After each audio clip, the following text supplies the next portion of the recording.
Taste the Daily. Kanchipuram மாவட்டம் வாலாஜாபாத் அருகே கோவிலுக்கு நேர்த்திக்கடன் செலுத்த வந்த நபர் கோவில் குளத்தில் மூழ்கி உயிரிழந்த சம்பவம் பெரும் சோகத்தை ஏற்படுத்தியுள்ளது. வாலாஜாபாத் அடுத்த ஊத்துக்காட்டு பகுதியில் பிரசித்தி பெற்ற எல்லையம்மன் கோவிலில் நாயக்கன்பேட்டை எம்ஜிஆர் நகரை சேர்ந்த முருகன் தனது குடும்பத்தினருடன் நேர்த்திக்கடன் செலுத்த வந்துள்ளார். அப்போது கோவில் குளத்தில் நீராட சென்றபோது நீரில் மூழ்கி மாயமாகியுள்ளார். இதனையடுத்து சம்பவ இடத்திற்கு வந்த தீயணைப்புத் துறையினர் 4 மணி நேர தேடுதலுக்கு பிறகு முருகனை சடலமாக மீட்டு பிரேத பரிசோதனைக்காக அரசு மருத்துவமனைக்கு அனுப்பி வைத்தனர். புதுக்கோட்டை மாவட்டம் விராலிமலை அருகே 2 கார்கள் நேருக்கு நேர் மோதிக்கொண்ட விபத்தில் தந்தையும் மகளும் உயிரிழந்த சம்பவம் சோகத்தை ஏற்படுத்தியுள்ளது. திருச்சியை சேர்ந்த முருகன் என்பவர் மனைவி சௌமி, மகன் கார்த்திக், மகள் தியா ஆகியோருடன் காரில் மதுரைக்கு சென்று கொண்டிருந்தார். விராலிமலை அடுத்த இடையப்பட்டி அருகே சென்றபோது கார் திடீரென கட்டுப்பாட்டை இழந்து சாலை தடுப்பை தாண்டி எதிரே வந்த கார் மீது மோதி விபத்திற்குள்ளானது. இதில் காரை ஓட்டி வந்த முருகனும் அவரது மகள் தியாவும் உயிரிழந்தனர். பலத்த காயமடைந்த முருகனின் மனைவியும் மகனும் மருத்துவமனையில் சிகிச்சை பெற்று வரும் நிலையில் விபத்து குறித்து போலீசார் வழக்கு பதிவு செய்து விசாரணை நடத்தி வருகின்றனர். ராமநாதபுரம் மாவட்டம் முதுகுளத்தூரில் நடைபெற்ற வடமாடு மஞ்சு விரட்டு போட்டியில் 100க்கும் மேற்பட்ட மாடுபிடி வீரர்கள் பங்கேற்றனர். தூரி கிராமத்தில் அமைந்துள்ள கருப்பணசுவாமி கோவில் ஆனி மாத பொங்கல் மற்றும் புறவி எடுப்பு விழாவை முன்னிட்டு நடைபெற்ற வடமாடு மஞ்சு விரட்டு போட்டியில் புதுக்கோட்டை, திருச்சி, சிவகங்கை உள்ளிட்ட மாவட்டங்களிலிருந்து 14 காளைகள் பங்கேற்றன. இந்த போட்டியை சுற்றுவட்டார பகுதிகளைச் சேர்ந்த ஏராளமான பார்வையாளர்கள் கண்டு ரசித்தனர். கொடைக்கானலில் வார விடுமுறையொட்டி சுற்றுலா பயணிகள் அதிக அளவில் குவிந்தனர். குணா குகை, பைன்மரக்காடுகள், மோயர் சதுக்கம், தூண்பாறை உள்ளிட்ட பகுதிகளில் பரவி கிடக்கும் ரம்யமான மேகமூட்டங்களை சுற்றுலா பயணிகள் கண்டு ரசித்தனர். மேலும் ரோஜா தோட்டம், பிரையன் பூங்காக்களில் பூத்து குலுங்கும் வண்ண வண்ண மலர்களை கண்டு ரசித்த சுற்றுலா பயணிகள் செல்ஃபி மற்றும் புகைப்படம் எடுத்து மகிழ்ந்தனர். நீலகிரியில் புலியின் நகம் மற்றும் பற்களை விற்பனை செய்து வந்த 3 பேரை போலீசார் கைது செய்தனர். கூடலூர் அருகே நாடுகாணி வனச்சரகத்திற்குட்பட்ட இருவேறு பகுதிகளில் புலியின் பற்கள் மற்றும் புலியின் நகங்கள் விற்பதாக உதகை வனத்துறைக்கு தகவல் கிடைத்தது. அதன் பேரில் ரோந்து பணியில் ஈடுபட்டிருந்த வனத்துறையினர் புலியின் பற்களை விற்பனை செய்யும் நோக்கத்தோடு சுற்றித் திரிந்த 3 பேரை கைது செய்து நீதிமன்றத்தில் ஆஜர்படுத்தி சிறையில் அடைத்தனர். மதுரை மாவட்டத்தில் உலக புகழ்பெற்ற அழகர் கோவிலில் விடுமுறை தினத்தையொட்டி பக்தர்கள் கூட்டம் அலைமோதியது. அழகர் கோவில் பெரியாழ்வார் அழகு பூங்காவில் ஏராளமான சிறுவர்கள் மற்றும் சுற்றுலா பயணிகள் விளையாடி மகிழ்ந்தனர். இதனைத் தொடர்ந்து கள்ளழகர் பெருமாள், ஸ்ரீதேவி பூமியரையும் மற்றும் 18ஆம் படி கருப்பண்ணசுவாமி கோவிலிலும் பக்தர்கள் நீண்ட வரிசையில் சென்று நெய் விளக்கேற்றி சுவாமி தரிசனம் செய்தனர்.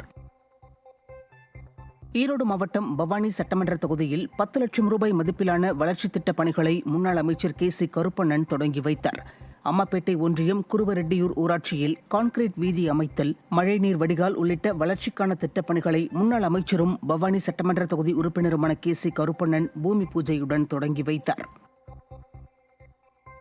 கிருஷ்ணகிரி மாவட்டம் ஓசூரில் 108 ஆம்புலன்ஸ் மோதிய விபத்தில் இருசக்கர வாகனத்தில் வந்த ஒருவர் பரிதாபமாக உயிரிழந்தார். சாணச்சந்திரம் வஉசி நகரை சேர்ந்த ஹரீஷ் மற்றும் மோகன் உள்ளிட்ட இருவர் இருசக்கர வாகனத்தில் ஓசூரில் இருந்து வந்து கொண்டிருந்துள்ளனர். அப்போது நோயாளியை ஏற்றிக்கொண்டு ஓசூர் நோக்கி சென்ற 108 ஆம்புலன்ஸ் மோதி விபத்திற்குள்ளானது. இதில் சம்பவ இடத்திலேயே ஹரீஷ் உயிரிழந்த நிலையில் படுகாயமடைந்த மோகன் என்பவருக்கு தீவிர சிகிச்சை அளிக்கப்பட்டு வருகிறது. இதுகுறித்து வழக்கு பதிவு செய்துள்ள போலீசார் விசாரணை நடத்தி வருகின்றனர். திண்டுக்கல் பகுதியில் பூக்கள் விளைச்சல் அதிகரிப்பால் விலை கடுமையாக சரிந்துள்ளது. கடந்த 1 மாதத்திற்கு முன்பு போதிய மழை இல்லாத காரணத்தினால் பூக்கள் வரத்து மார்க்கெட்டிற்கு குறைவாகவே இருந்ததால் விலை கடுமையாக உயர்ந்திருந்தது. இந்த நிலையில் ஆனி மாதத்தில் முகூர்த்த நாட்கள் இல்லாத காரணத்தினாலும் கோவில் திருவிழாக்கள் இல்லாத காரணத்தினாலும் பூக்களின் விலை அதிரடியாக குறைந்துள்ளது. வேலூர் மாவட்டம் லத்தேரி பகுதியில் டிராக்டரின் ரோலரில் சிக்கி 8 வயது சிறுவன் தந்தை கண்முன்னே உயிரிழந்த சம்பவம் அப்பகுதியில் பெரும் சோகத்தை ஏற்படுத்தியுள்ளது. கூக்களப்பள்ளி கிராமத்தை சேர்ந்த தாமோதரன் என்பவர் டிராக்டரை நிலத்தில் உழுவதற்காக நிறுத்தி வைத்திருந்த போது அவரது 8 வயது மகன் பரத்குமார் டிராக்டரின் பின்புறம் உள்ள ரோலர் மீது ஏறி நின்றுள்ளார். அதனை கவனிக்காத டிராக்டர் ஓட்டுநர் ஆதிகேசவன் டிராக்டரை இயக்கிய போது சிறுவன் கீழே விழுந்து உடல் நசுங்கி தந்தை கண்முன்னே சம்பவ இடத்திலேயே உயிரிழந்தார். இதுகுறித்து வழக்கு பதிவு செய்துள்ள போலீசார் விசாரணை நடத்தி வருகின்றனர். தென்காசி மாவட்டம் புளியங்குடி காவல் நிலையம் அருகே பெண் தீக்குளித்து தற்கொலை செய்து கொண்ட சம்பவம் அப்பகுதியில் பெரும் பரபரப்பை ஏற்படுத்தியுள்ளது. வீட்டில் யாரும் இல்லாத நேரமாக குருவம்மாள் தீக்குளித்து தற்கொலைக்கு முயன்றுள்ளார். குருவம்மாளின் அலறல் சத்தம் கேட்டு அக்கம் பக்கத்தினர் அவரை மீட்டு மருத்துவமனை கொண்டு செல்லும் வழியிலேயே பரிதாபமாக உயிரிழந்தார்.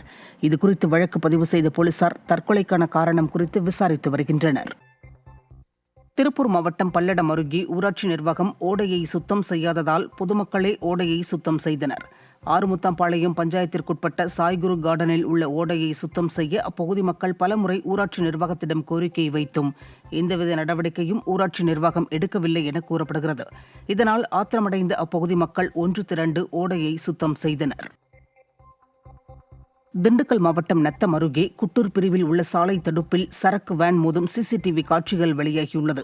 மதுரை மாவட்டம் ஏர்போர்ட் நகரை சேர்ந்த திருமுருகன் என்பவர் ஆன்லைன் டெலிவரி செய்யும் பொருட்களை டாடா எஸ் வாகனத்தில் ஏற்றிக்கொண்டு திண்டுக்கல்லில் இருந்து நத்தம் நோக்கி சென்று கொண்டிருந்தார். அப்போது குட்டூர் பிரிவு அருகே வந்தபோது எதிர்பாராத விதமாக ஓட்டுநரின் கட்டுப்பாட்டை இழந்த வாகனம் சாலை நடுவில் உள்ள தடுப்பில் மோதி விபத்திற்குள்ளானது.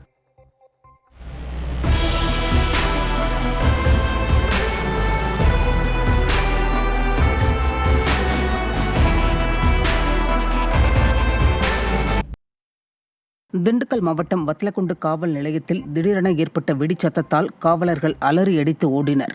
வத்தலக்குண்டு காவல் நிலையத்தின் மேல் மாடியில் பாதுகாப்பு கிடங்கு அறையில் இருந்த வெடிப்பொருட்கள் திடீரென வெடித்ததால் அந்த பகுதி முழுவதும் கரும்புகை சூழ்ந்தது.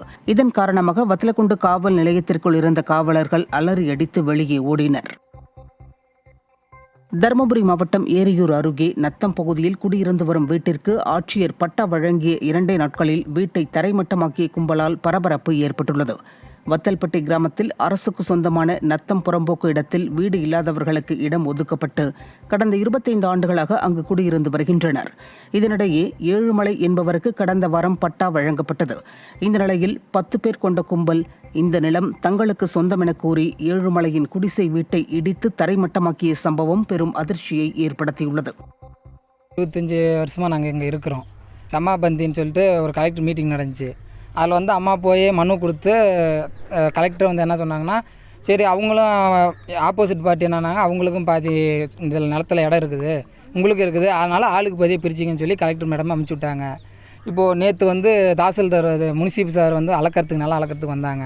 ஆப்போசிட் பார்ட்டி என்னன்னாங்க, அளக்கக்கூடாது, இது நிலம் ஃபுல்லாகவே எங்களுக்கு தான் சொந்தம் அப்படின்னு சொல்லி முனிசிபல் அடித்து அசிங்கமாக பேசி அனுப்பிச்சி விட்டாங்க. காஞ்சிபுரம் மாவட்டம் வாலாஜாபாத் அருகே கோவிலுக்கு நேர்த்திக்கடன் செலுத்த வந்த நபர் கோவில் குளத்தில் மூழ்கி உயிரிழந்த சம்பவம் பெரும் சோகத்தை ஏற்படுத்தியுள்ளது. வாலாஜாபாத் அடுத்த ஊத்துக்காட்டு பகுதியில் பிரசித்தி பெற்ற எல்லையம்மன் கோவிலில் நாயக்கன்பேட்டை எம்ஜிஆர் நகரை சேர்ந்த முருகன் தனது குடும்பத்தினருடன் நேர்த்திக்கடன் செலுத்த வந்துள்ளார். அப்போது கோவில் குளத்தில் நீராட சென்றபோது நீரில் மூழ்கி மாயமாகியுள்ளார். இதனையடுத்து சம்பவ இடத்திற்கு வந்த தீயணைப்புத் துறையினர் 4 மணி நேர தேடுதலுக்கு பிறகு முருகனை சடலமாக மீட்டு பிரேத பரிசோதனைக்காக அரசு மருத்துவமனைக்கு அனுப்பி வைத்தனர்.